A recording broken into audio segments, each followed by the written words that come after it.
I'm standing behind the counter of my diner for the last time. It's December 15th, 2022, and after 43 years, Holloway's Diner is closing its doors forever. The bank's coming tomorrow to take the keys. I'm 68 years old, broke, and saying goodbye to the only thing I have left of my wife. But then, 3 strangers walk in with a lawyer, and one of them says something that stops my heart. "Mr. Holloway, do you remember the blizzard of 1992? Have you ever helped a stranger and wondered what happened to them? Share your story in the comments below. It's 6 a.m. on a Thursday morning in December, the coldest day of the year so far in Valentine, Nebraska. A small town on Highway 20, halfway between nowhere and nothing. Population's been declining for 20 years, ever since the meatpacking plant closed and the young people started leaving for Omaha or Denver or anywhere with more opportunity than a dying prairie town could offer. I've been awake since 4, like I have been every morning for the past 43 years. Old habits don't die just because your business is dying. I lay in bed for an hour in the apartment above the diner, the same apartment Joanne and I moved into in 1979 when we were 25 years old and stupid enough to think we could make a living selling eggs and coffee in rural Nebraska. The same bed where she died 3 years ago, holding my hand, telling me to keep the diner open, to not give up.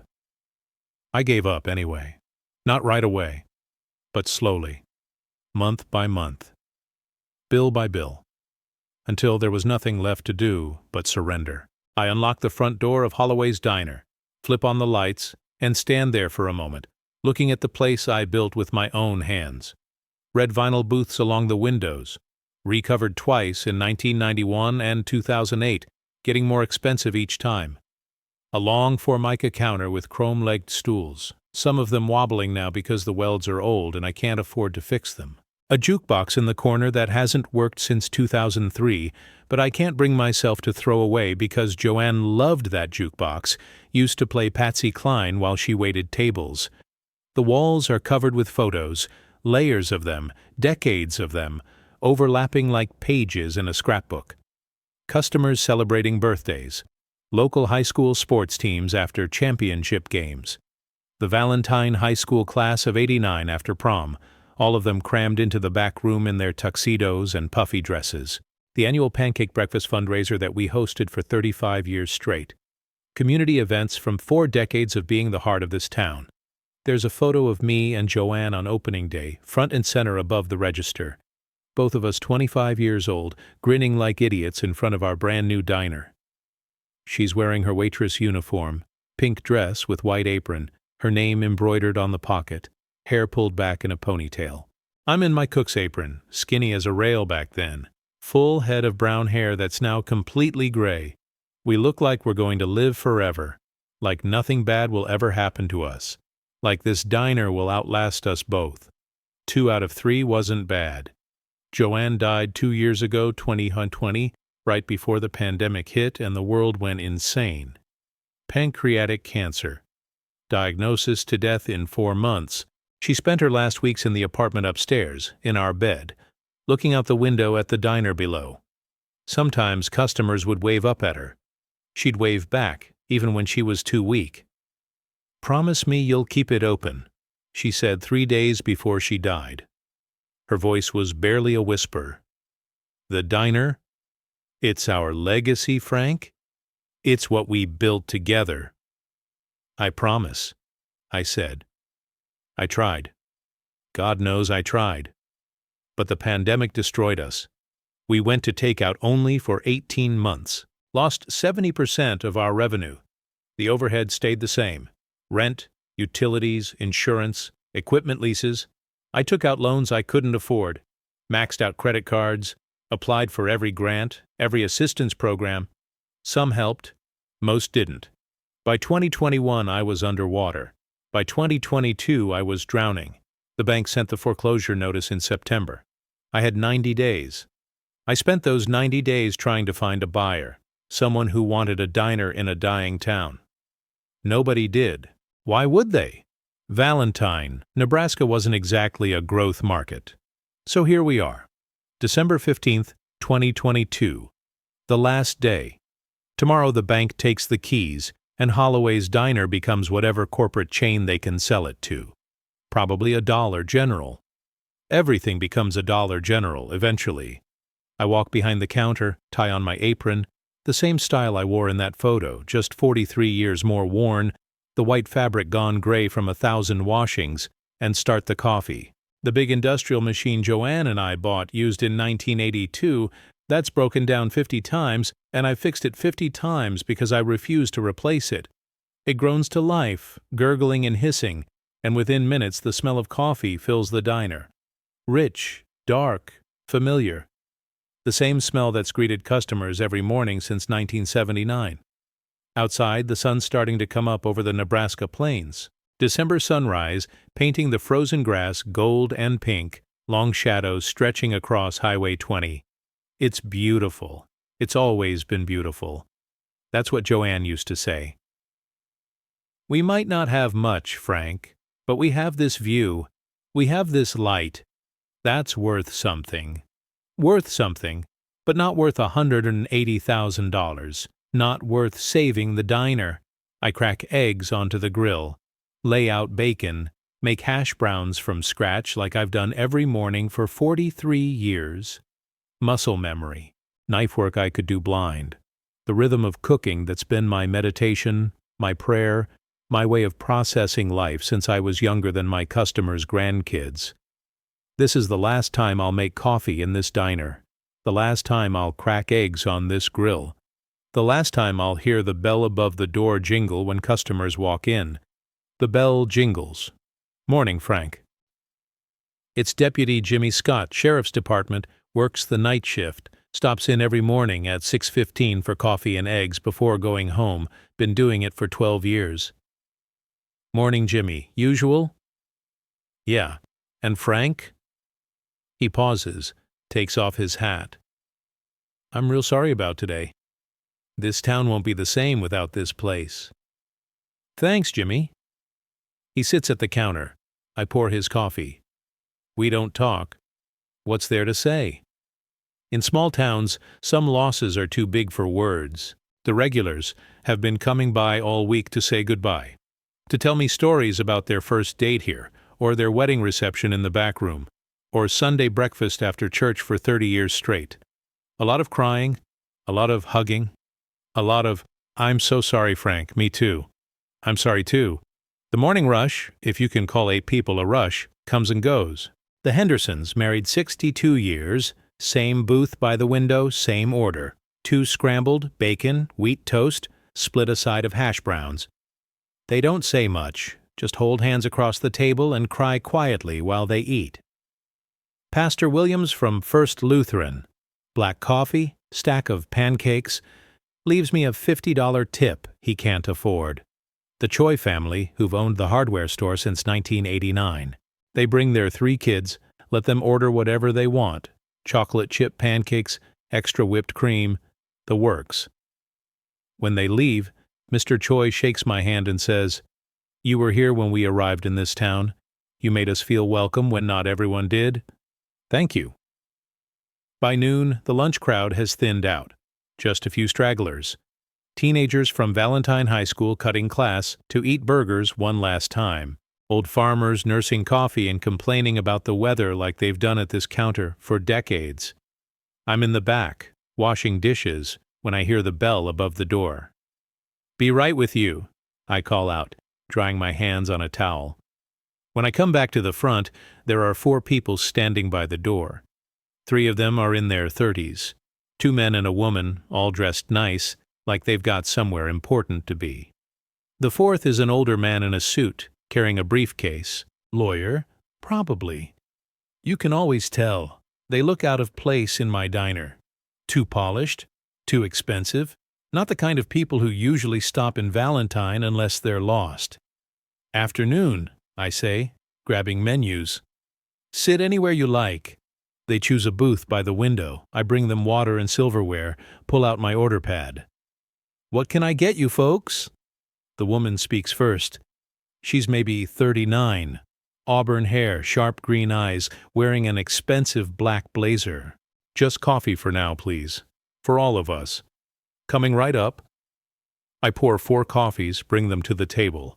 They're all staring at me with this strange expression. Not quite pity. Not quite curiosity. Something else. You folks passing through? I ask, trying to make conversation. Small-town instinct. You talk to strangers because everyone else you already know. Not exactly, one of the men says. He's younger, maybe 35, dark hair, nervous energy. We came here specifically to see you, Mr. Holloway. I blink. Do I know you?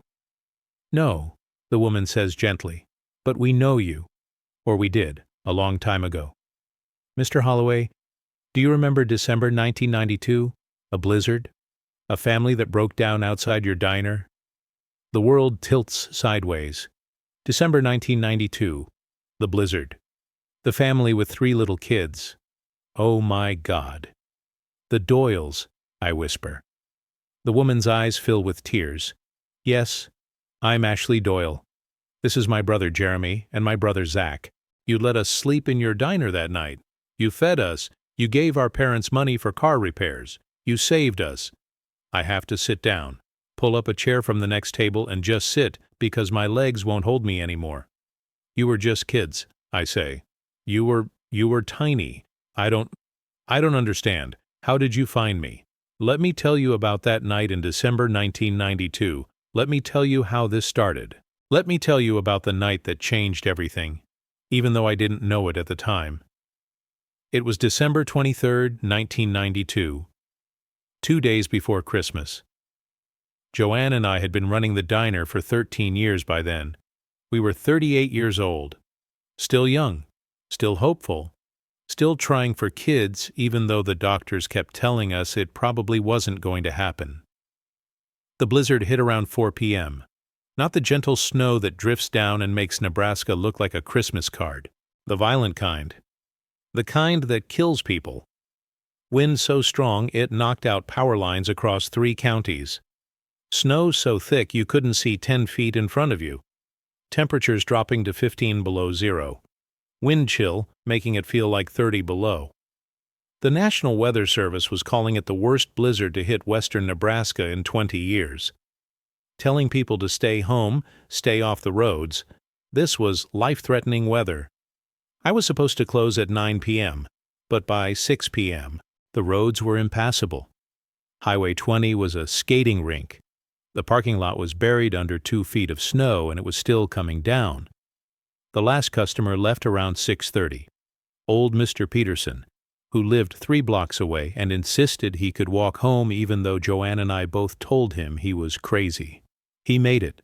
We checked on him the next day. After that, nothing. Just me and Joanne, and the howling wind and snow piling up against the windows like the world was trying to bury us alive. We should close, Joanne said around 7. She was wiping down the counter, looking out at the whiteout conditions outside. Nobody's coming out in this. Anyone with sense is already home. Yeah, I agreed. I was in the kitchen, cleaning the grill, putting away food that would probably spoil before we could use it, because the power kept flickering. Let's clean up and go upstairs. We lived in the apartment above the diner back then. Still do, actually. 28 steps up the back stairs. Easiest commute in America. Joanne used to joke that she could roll out of bed and be at work in under a minute. I timed her once. 47 seconds. She was competitive like that. We were wiping down tables, turning off lights, getting ready to call it a night when we heard it. A car engine, sputtering, coughing, dying. Then silence. Joanne and I stopped, looked at each other across the empty diner. Did you hear that? She asked. Yeah. We went to the window, pressed our faces against the glass, trying to see through the snow that was hitting the window so hard it sounded like someone throwing rice at a wedding. There was a car in the parking lot. Old station wagon, maybe mid-'80s Ford Country Squire with the fake wood paneling on the sides. Covered in snow and ice, exhaust smoke pouring from under the hood. Not good smoke. Burning smoke. The driver's door opened. A man got out. Then the passenger door. A woman. Then the back doors. 3 small children, 5 people, in the middle of a blizzard, car broken down, middle of nowhere. "Oh no," Joanne breathed. "Oh, Frank, no." I was already moving, unlocking the door, stepping out into wind so cold it felt like knives on my face. "Get inside," I shouted over the howl of the storm. "Come on, get inside now." They stumbled toward the diner. The man was carrying the youngest child, couldn't have been more than 5 years old, little boy crying and clinging to his father's neck. The woman had a boy by the hand, maybe 7 or 8.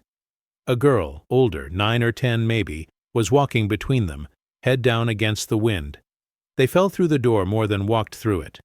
All 5 of them covered in snow, shaking from the cold, the kids crying, the parents looking shell-shocked and terrified. Joanne slammed the door shut behind them, locked it. The wind was still trying to get in, rattling the windows, making the whole building creak. "Oh my God," the woman said. Her teeth were chattering so hard she could barely speak. "Oh my God, thank you. Thank you so much." "Are you hurt?" Joanne asked immediately. Going into nurse mode. She wasn't a nurse, but she'd taken classes, first aid, CPR, always wanted to help people. "Is anyone injured?" No," the man stammered. His lips were blue. Actually, blue. Hypothermia blue. "Just cold, so cold, our car died." The kids were all crying now. The girl trying to be brave, biting her lip, but tears streaming down her face. The middle boy openly sobbing. The youngest just screaming into his father's shoulder. "Please," the man said, "is there a hotel in town, somewhere we can stay? We just need to get the kids warm." "There's a motel," I said. "Valentine Motor Lodge, about 2 miles east on Highway 20. But you can't get there in this. You'd freeze to death before you made it 100 yards. The woman made a sound like a wounded animal. "What are we going to do? We can't stay in the car. We'll die." Joanne didn't even hesitate. She never did. That was one of the things I loved about her. When something needed to be done, she just did it. "They're staying here," she announced. Not a question. A fact. "Frank, get the space heaters from the back storage room. Get every blanket we have. I'll make soup." "We can't ask you to do that," the man protested weakly, but you could see the relief in his eyes. The hope. "You're not asking," Joanne said firmly. She was already moving, grabbing towels from behind the counter, ushering the kids toward the back booth. "You're staying. End of discussion. This is a blizzard. You have children. You're staying. Now get those wet coats off before you catch pneumonia." I loved her so much in that moment. Loved her every moment, but especially then, watching her take charge, take care of people, be exactly who she was meant to be. We set them up in the back booth, the big corner one we used for parties and large groups. It had tall sides that would block the drafts. I brought out every space heater we owned, 3 of them. Ancient things that were probably fire hazards, but they worked. Set them up around the booth, cranked them to high. Joanne brought out every blanket we had, the emergency ones we kept in the office, the picnic blankets from summer, even the tablecloths from the storage closet, anything that could keep them warm. The kids were still crying, huddled together in wet clothes, shivering so hard I could hear their teeth chattering from across the room. "Let's get you out of those wet things," Joanne said gently to the mother. "I've got some dry clothes upstairs. They'll be too big, but they're warm. Frank, go get my sweats and some t-shirts, big ones." I ran upstairs, grabbed armfuls of clothing, sweatpants, sweatshirts, t-shirts, socks. When I came back down, Joanne had already taken the mother and the kids into the bathroom to change. I heard her voice through the door, soft and soothing, talking to the children like they were her own. The man was still sitting in the booth, looking dazed. I handed him dry clothes. "Bathroom's occupied. You can change in the kitchen if you want." "Thank you," he said. His voice broke. "Thank you so much. I don't know what we would have done if you weren't here." "You're here now," I said. "That's what matters." After he changed, I went into the kitchen, started making food. Joanne was already ahead of me. She'd put a huge pot of vegetable soup on the stove before she went to help with the kids. I made grilled cheese sandwiches. A dozen of them. Kids love grilled cheese. Comfort food. By the time everyone was changed and warming up by the space heaters, the food was ready. I'll never forget the look on those kids' faces when we brought out the soup and sandwiches. Like we'd given them a feast instead of simple diner food. They ate like they were starving, which they probably were. Stress and cold and fear all burn calories. The man introduced himself while they ate. His name was Samuel Doyle.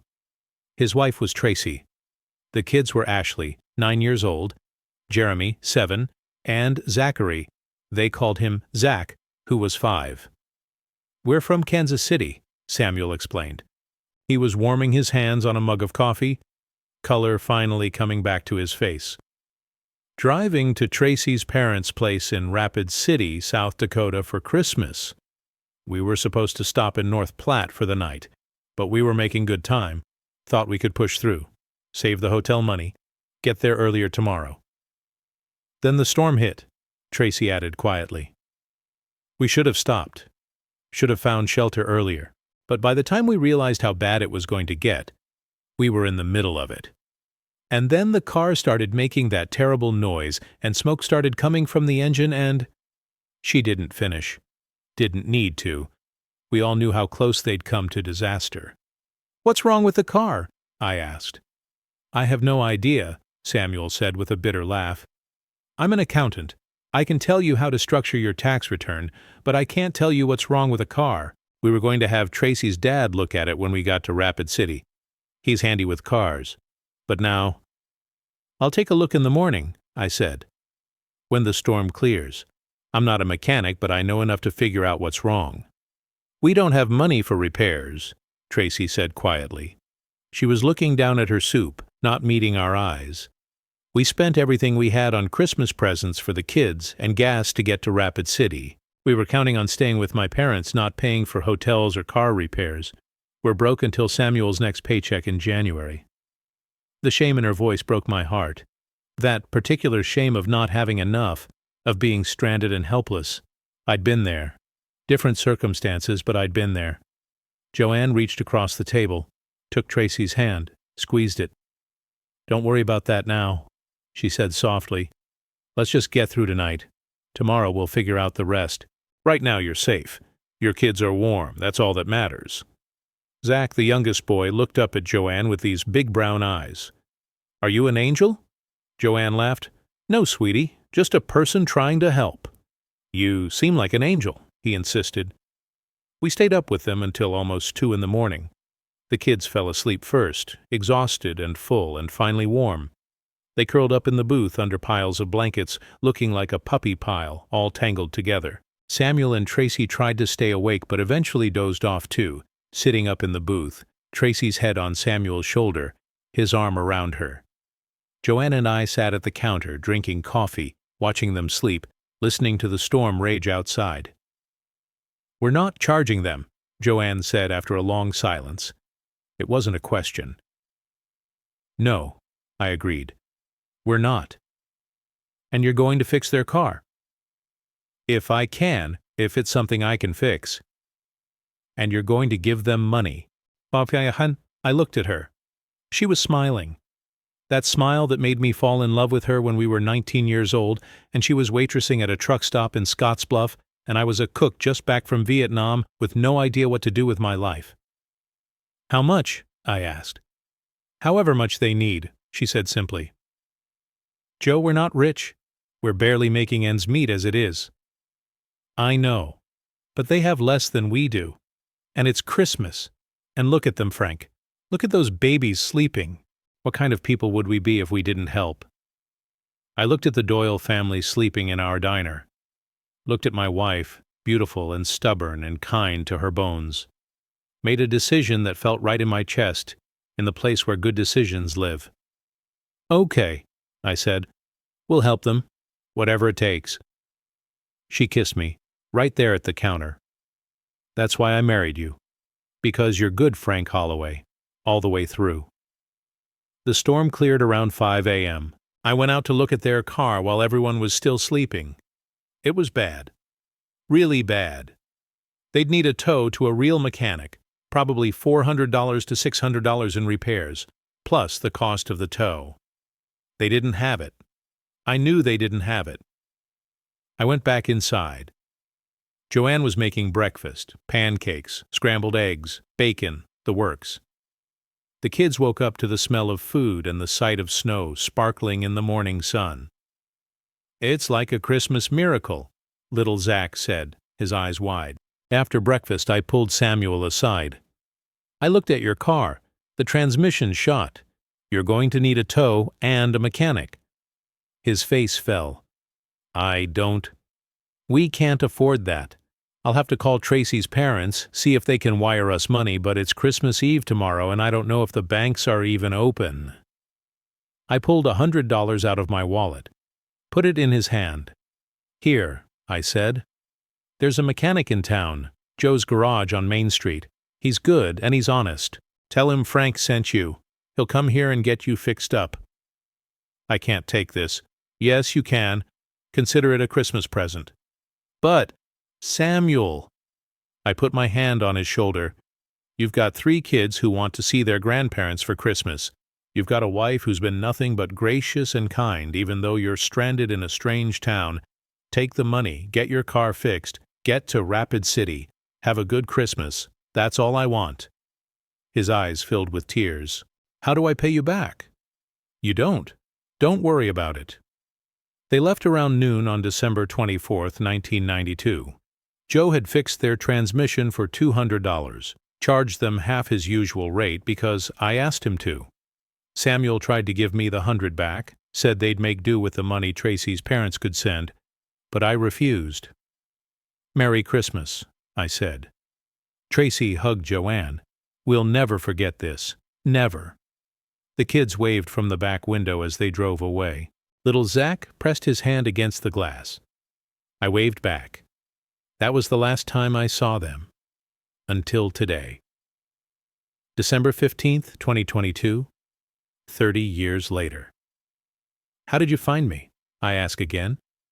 I'm still sitting at their table, coffee going cold in my cup, staring at 3 adults who used to be the children I fed pancakes to 3 decades ago. Ashley answered. "It took us years. After our parents died in 2008, we found Dad's journal. He'd written about that night, about you and your wife, about how you saved us. He tried to pay you back, you know. He mailed a check here in 1995, $100 plus interest, but it came back. Wrong address or something." She opens her purse, pulls out an envelope. Inside is a check, dated 1995, made out to Frank Holloway for $150, never cashed. The envelope is marked "Return to Sender." "He kept trying," Jeremy says. His voice is thick with emotion. "Different years, different addresses he found. Nothing worked. He felt terrible about it. Said he owed you a debt he could never repay." "There was no debt," I say. "I didn't want to be paid back." "We know," Zach says. "But Dad did. And after he and Mom died at the car accident, we inherited that debt. The 3 of us. We made a promise at their funeral that we'd find you, that we'd thank you, that we'd pay you back. But we were in our 20s, Ashley continues, broke, in school. We couldn't do much, so we waited. We worked. We built our lives. I became a surgeon. Jeremy's a commercial real estate developer, and Zach is a corporate attorney. And once we had the means, we started looking for you in earnest." The man in the suit speaks for the first time. "I'm Leonard Coy, attorney for the Doyle Family Trust. Took 18 months searching, but we found you. Found out about the diner. Found out about—" He pauses delicately. "Your situation. My situation. My bankruptcy. My shame. I don't understand," I say. "What do you want?" Ashley smiles through her tears. "Mr. Holloway, Frank, we're not here to thank you, though we are thankful. We're here to pay you back. All of it. Everything you've done for us, directly and indirectly." "What does that mean?" Jeremy pulls out a folder, opens it. Inside are legal documents. "This is the deed to Holloway's Diner. he says. As of this morning, we own it. We bought it from the bank. Paid off your entire debt, $180,000. The property is ours. My heart stops. What? But we don't want it, Ashley says quickly. We're giving it to you, free and clear. No mortgage, no debt. It's yours again, Frank, completely paid off. I can't breathe, can't process what they're saying. There's more, Zach adds. We've set up an operational fund, $50,000 to cover expenses, repairs, upgrades, whatever you need. If you want to keep running the diner, you can. If you want to retire and hire someone else to run it, that's fine too. But Holloway's diner isn't closing. Not today, not ever. Leonard Coy slides the documents across the table. All we need is your signature. I'm crying. 68 years old, sitting in my diner that I thought I'd lost. Crying like a child while 3 strangers, no, not strangers, never strangers, watch me with gentle smiles. I can't accept this, I managed to say. Yes, you can, Ashley says, echoing the words I said to her father 30 years ago. You helped us when we needed it. Now we're helping you. That's how this works. Your wife, Jeremy says softly. Joanne. She was part of this too. We wish we could thank her. She'd be so happy, I whisper. She'd be so damn happy. They stay for 4 hours. We talk about everything. Their parents, Samuel and Tracy, who apparently never stopped talking about that night in the blizzard. How it became family legend. How they raised their kids to believe in kindness, in helping strangers, in paying forward what was given to them. Ashley tells me about medical school, about becoming a surgeon, about the clinic she volunteers every week in Kansas City for people who can't afford health care. Jeremy talks about his real estate business, about the affordable housing developments he builds, about choosing people over maximum profit margins. Dad always said you could have charged us for that night, for the food, the warmth, everything, but you didn't. That stuck with me. Zach, the little 5-year-old who cried in his mother's arms, is a corporate attorney who does pro bono work for struggling small businesses. Guys like you, he says, people who built something with their own hands and just need a fighting chance. They're good people. Samuel and Tracy raised them right. They'd be so proud of you, I tell them. They were, Ashley says, right up until the end. By evening, word has spread through Valentine. Small towns. You can't keep secrets. Someone saw the fancy cars outside the diner. Someone else saw me crying. By 6 p.m., the diner is packed. The Hendersons come back, Pastor Williams, the Choi family. Some customers I haven't seen in years. They're all here, celebrating, crying, hugging me, hugging the Doyle siblings. You're staying open? Mrs. Henderson asks, gripping my hand. I'm staying open, I confirm. The cheer that goes up rattles the windows. Joe, the same mechanic who fixed the Doyle's car in 1992, comes in with a toolbox. Frank, I heard what happened. Let me look at your equipment. Whatever needs fixing, I'll fix it. No charge. Maria Lopez, who worked for me as a waitress 20 years ago, shows up. I heard you might need staff. I'm between jobs. Can I come back? By 8 p.m., I've got a full staff committed, a list of repairs being handled by locals, and a reservation book filling up with people who want to support the diner. The Doyle siblings watch all of this with wonder. You gave more than you knew that night, Ashley says quietly. You gave us hope, but you gave this town something too. A heart, a center. That's worth saving. They stay in Valentine for 3 days. We have meals together. They meet everyone in town. Before they leave, Ashley gives me one more thing. An envelope. What's this? I ask. Open it when we're gone, she says. They hug me, all 3 of them. Long, tight hugs that feel like family. Thank you for saving us, Jeremy says. Thank you for saving me, I reply. After they drive away, I open the envelope. Inside is a check for $100.